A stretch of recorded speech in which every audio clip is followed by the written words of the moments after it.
Oh, hey everyone, today is scrap day, the 2nd of May, and we've got a bunch of stuff to take in. Got a lot of heat sinks here, extruded aluminum, some copper from off transformers, a lot of other kind of copper there, Romex and some wire, some other kind of copper, but a lot of motors. It's all motors, some alternators, starters, a whole bunch of batteries, fridge compressors, all motors up in there. This is all dirty copper, pretty good weight on that. That over there is all clean copper.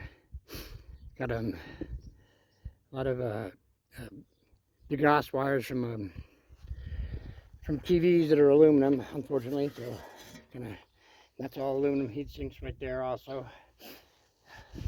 This last one right there was just a last minute thing. I found another couple boards. I didn't even know how to put the heat sinks on them, so I just ripped them off there real quick, which is, probably another pound or two right there. So we'll take it. We'll take whatever we can get. So hoping to get a couple $100 for this. The price of all commodities is up, all the scrap metal's up price-wise. So I went the other day. It was my first one of the season, but I didn't record it or anything. But I just took a little bit of stuff in. I got $100 for that. So I'm hoping to get a couple hundred for this. I'm taking way more in than I took last time. The only thing I don't have on here is radiators like I had last time. I got like 9 radiators and need a pretty good price on those. But the alternators, those are a set price for where we go, and so that should be decent. I got a starter in there that I think those are all $3 or $4 a piece, and batteries go by weight. These compressors go by weight. Of course, all the wire and aluminum and everything else goes by weight as well. But see, the prices are up right now pretty well. There's one thing about a crappy economy is the prices of scrap metal goes up. So there's a silver lining to the Biden economy here. I mean, that's about all there is. The silver lining to it, though, is that you do get a little bit better scrap metal prices. Yeah, so when the economy is really tanking, is that you get better scrap metal prices. Sad but true. Let's see. I think I need to put another crate on here because those motors are going to be too heavy to lift off of there by themselves. This compressor here, man, this sucker, what a freaking beast. That is the heaviest compressor I've ever lifted. It's 3 times the size of any of the other ones in there. It is really heavy, but that's good because it goes by weight on those things. So we're going to get, one of them heavier we got. I still got a lot of, I didn't take any of the fridges out of or compressors out of any of the fridges over there.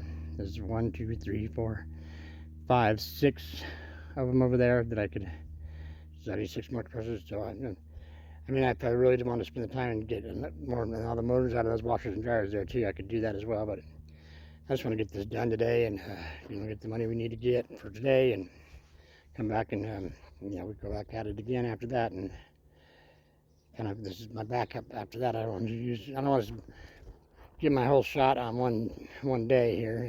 But we definitely use the money. This bucket here is pretty full. It's pretty good weight on there. Pretty good weight. It's probably 20 pounds. The transformers, those are heavy. Not a lot of weight on those. I mean, not a lot of good money on the transformers. Got some big ones in there though. Bottom is pretty heavy. And that's all extruded aluminum except for this piece here. That's cast. Of course, that's a head or something. Another motor there. I mean, I got a lot of motors. I do got a lot of motors here. Some washing machine motors, some just electric motors, vacuum motors, copy machine motors. That's a air pump motor right there. So yeah, I've got a pretty good run here. So we're good.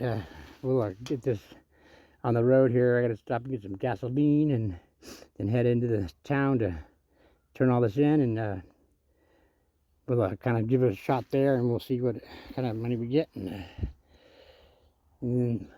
I'll let y'all know, and then we'll upload this video. All right, so this next stop is going to be the scrapyard. Talk to you in a minute. Hey everybody, so we did the scrap run, put it all in, got $160 for that. Wasn't too bad, considering it's just really the junkiest stuff, not very good stuff really, but better than nothing. I'm gonna work on some more stuff. We're having a little bit of a overcast day today. It's kind of nice and cool. I've been working outside on all this, getting down with some of the appliances here I gotta get rid of, and try to get a bunch of these washers put out here, and get all the motors, wires out of them. They're all old, so they've all got copper in them pretty much. So unlike all the new stuff with all the aluminum. But the recycling place did take aluminum wire, which was a good thing, because I have a large bucket full of that. And I had 8 batteries, 8 fridge compressors, probably about 15 different size motors, large ones for the most part. So it's measured by weight, I think not too much, 10 cents a pound or whatever. I had a tub of aluminum wire. I don't know if you can hear that, that thunder's booming. I had a 5-gallon bucket of clean copper wire. I had like a half of a tote full of dirty copper wire. What else was there? Oh, another bucket or so full of aluminum, extruded aluminum heat sinks from different things. The price of that's like 75 cents a pound, but there wasn't a whole lot of that. I had a lot more last time. I took in 200 pounds of that last time.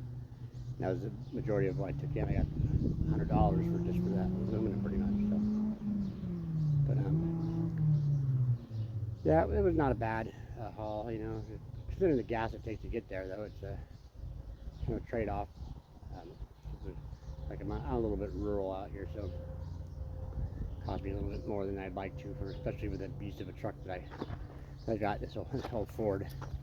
Yeah, it's kind of it's got a straight 6 in it, but it's for the weight of it. It's right here behind me.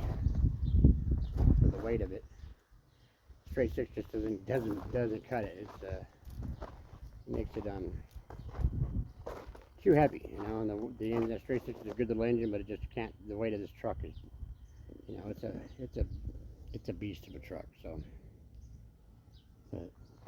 F-250 was like in 1984 or 86, I can't remember which.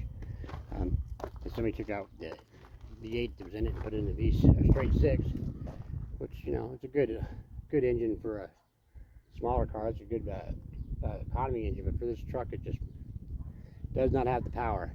I put the trailer on it and pull it up any hill. It's like 45 miles an hour to top speed, and you're gonna fight with every bit of it. So that I left with 8 batteries and all those motors, and I had transformers too, a bunch of microwave transformers, and those are really heavy. So I probably had probably 300 pounds or more of straps on there. So it eats up the gas pretty good going there, because there's a couple of they're not, well, they're little hills in the road, you know, not like they're mountains or anything, but out here on the road there's a few little hill pulls you got to make with you got to load on. Like I said, if I had the trailer hooked on this thing, and it was even just the trailer alone, it's pretty bad. But if I put any kind of weight on my trailer, I would go camping, I put just the camping stuff in there, it struggles going up the little hills to get out of the valley here I'm in, and, you know. So that's not complaining, but I mean, I like the little truck. I mean, it's big, this truck, but it's not that turn up the idle or something keeps stalling out. I mean, when I go to make turns, and you know, it goes from power to manual right real quick, like when the engine stops. So it's kind of hard to make turns with it and stuff. But, you know, another thing I got to do is fix. I made a video earlier with I can put wind now. Yeah, we're about to get a thunderstorm. You can kind of see it. Made a video earlier about to go into the scrapyard, and I realized right when I was about to upload it that I had to have the radio on in the background. You know, I've been playing music the whole time, and I'm just like, you know, just because of my luck, I put that up there and get a copyright strike. So I figured I just re-record it, and, you know, I was talking about a bunch of other nonsense anyway, you know, like I usually do. So just want to get on the talk about the scrap thing mostly, which is I'm working on another thing. I'd like to go probably if I can go 3 times a week in the summer if I have enough stuff on hand that you know that kind of keeps the money flowing and all that. You know, and I've got all this to right here to take care of behind me. Got you know washers. I'm going to turn the camera the other way here real quick. So I got washer, dryer, washer, washer, washer. I got those 1, 2, 4, 5 refrigerators over here, another one over there. More washers over here. These are stoves that are, yeah, these are ovens I already took apart. Gas ovens, there's nothing in these darn things. Whoa. Okay, well, getting on that. And so I got 3 more washers, probably 1, 4, 5, 6, 7, 8. 10, I think 10 washers still to get the motors and wires out of. And then a few dryers. You know, the dryer motors aren't quite as weighty as the washer motors, but every little bit helps. Get all those different compressors out of these refrigerators. 1, 2, 3, 4, 5, 6, 7, 8. Yeah, 8 refrigerators to get the motors out of. So that's 8 more compressors. If I really work on it in this, I could probably get about almost the same amount that I took in today for that. Probably get the same amount, pretty close. But no, except for the clean copper, I don't have really too much of anything to get clean copper from. You usually get that from some Romex or you know, from some wire that's really easy to strip. You know, I don't have anything. I pretty much had a big copper coil that was a tube copper for that I came across, and it does have some good weight to it, but I haven't got a whole lot of copper, clean copper now. I have to kind of stick around. And I got just about all the plugs off these appliances, so that's all a lot of dirty copper wires, because there's quite a few of them, as you can see. Got all the plugs off all these washers, all the dryers, all the refrigerators. I had 5 microwaves. I got those cords off there too. So I do have those transformers that came out of those microwaves. And of course I'll come across a bunch more of the smaller ones and all these other units. It's always transformers, but the microwave ones are the considerably sized ones, you know, pretty heavy. I think I have another one from a inverter from an old RV. So yeah, I got another project I just got here. Got this from a friend here, and I'm just working on this now. This is my new toy right there. They just gave that to me. It's got it on the inside, but you know, I'm gonna use it for storage or whatever. And it's it's not all damaged in there. It had a little bit of water damage, but nothing major that I can't take care of. And you know, all the interior's taken out. You know, so it's like an 80s model, and you know, but there's a lot of room in that thing for storage. A lot of room. So I'm gonna use it for that, and maybe make it my new man cave, maybe. Kind of like it, the windows and everything. My old man cave is another RV that I have, but it's I gotta move to, because mine's up under with crap. Damn, tear apart. I'm like a pack rat when it comes to stuff. If I recycled, took everything in that I had, or sold everything, I had some money, because I just keep stuff. I think I like to make, do little projects and stuff like that, and you gotta have kind of stuff around to do that. I was a science major, so I really like to make electronic projects and stuff, that just different kinds of things, you know, that are interesting to make. And, you know, like the 101 project used to be able to get from Radio Shack. I was one of my favorite things to do, and so you know, I know by route how to make little alarms and sensors and microphones and you know things of that nature. So kind of just something. So I keep a lot of little parts, and plus you just never know when you need to repair parts around. Now, and I have a lot of like I could probably make another thing of dirty copper cords, because I have a whole dresser full of cords, because I keep a lot of different style plugs, just because when I come across things, you know, a lot of times you find them like there's stuff that doesn't have a plug or whatever. So that's how I test to see if it still works, or you know, if I'm just trashing something or whatever the case may be. So I have a whole thing of computer plugs, the D style plugs, the 8 style. They're all kind of the same. They power TVs and radios, stereos, that kind of that plug. And I have over the wall wart plugs. If I broke those plugs, there'd be a bunch of transformers in there. I have every different voltage of those, 1.5 volts to 30 volts or whatever it is. You know, the highest one, 24s, 12s, 9s, 7.5s, 5.1s, 5.7s, 4.7s. You know, I have a whole dresser drawer with all marked on it, every plug it is for. You know, telephone the chargers for phones that they don't make no more. Just they're pretty much useless, because you know nobody's really.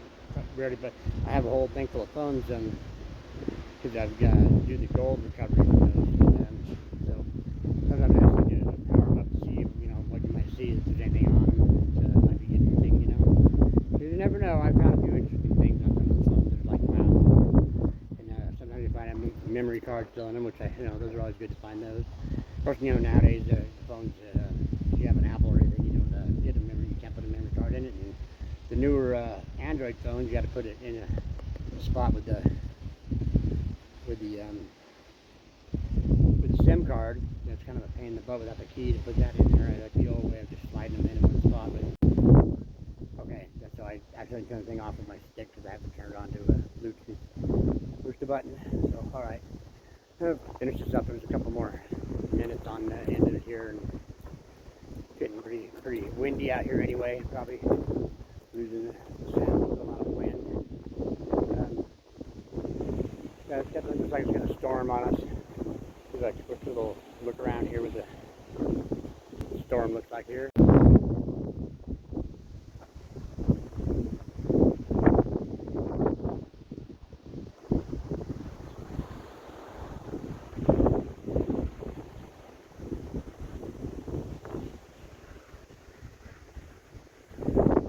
really hope it doesn't rain again, because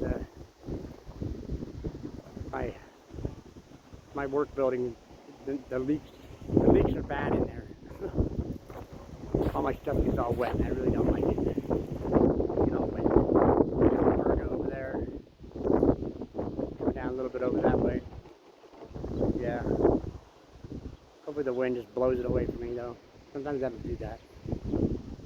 A lot of times it doesn't do that, but hopefully it does. Alright, I'm going to call this the end of it now then. So, I'll talk to you all later.